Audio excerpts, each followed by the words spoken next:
যে বিষয়টা আসলে ঘটেছিল সেটা একটা পজিটিভ কাজ করতে গিয়ে অনেকের মধ্যে নেগেটিভ প্রতিফলন আমি দেখেছি, যেটার সাথে সরাসরি আমি আসলে নিজেও সম্পৃক্ত ছিলাম না। এটা আমার যেই অফিস থেকে আমি মাত্র আসলাম সেখানে মাত্র 2 মাস আমি ছিলাম, এবং প্রথম সপ্তাহের পরেই ঘটনাটা আসলে ঘটে। এবং আমি পরে দেখেছি যে আসলে আমার যে হচ্ছে নেগেটিভ কিছু বিষয় কাজ করে, যেটা হচ্ছে অফিস আদালতে এখন জানেন আপনারা পরিবর্তিত পরিস্থিতিতে যেটা আপনারা বান্দরবনে বসে আসলে উপলব্ধিতে আনতে পারবেন না।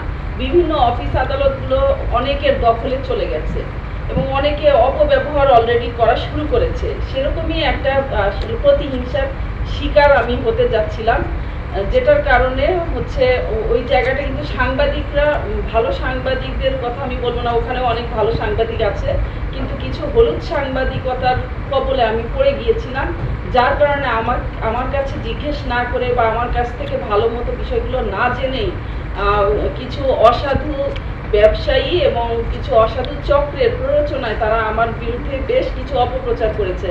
তবে আমি আমার কোনো জাতীয় পত্রিকায় লেখা হয়নি, ম্যান্ডেট থাকে বা হচ্ছে নৈতিক দিক থেকে তারা সবকিছু বিচার বিশ্লেষণ করেই আমার মনে হয় একটা জাতীয় পত্রিকায় তারা সংবাদ প্রচার করার চেষ্টা করে।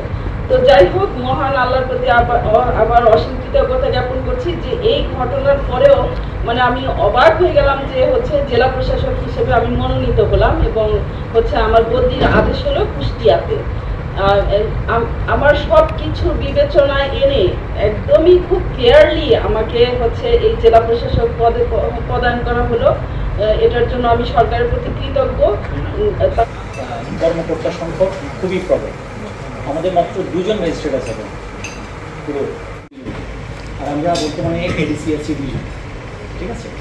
তো রেকর্ড রুমের যে ওই গ্যাপের কারণে মাঝখানে এই সমস্যাটা হয়েছে, সেটা এখন আর নাই, এখন রেগুলার হচ্ছে এবং সামনে দেখবেন কাজ আরও করার। অফিসারের স্টাফ অফিসার সেই হিসেবে সারাক্ষণ ডিসি স্যারের সাথে থাকতে হয়। মাঝখানে আবার ইনি 1 সপ্তাহের জন্য অসুস্থ ছিলেন,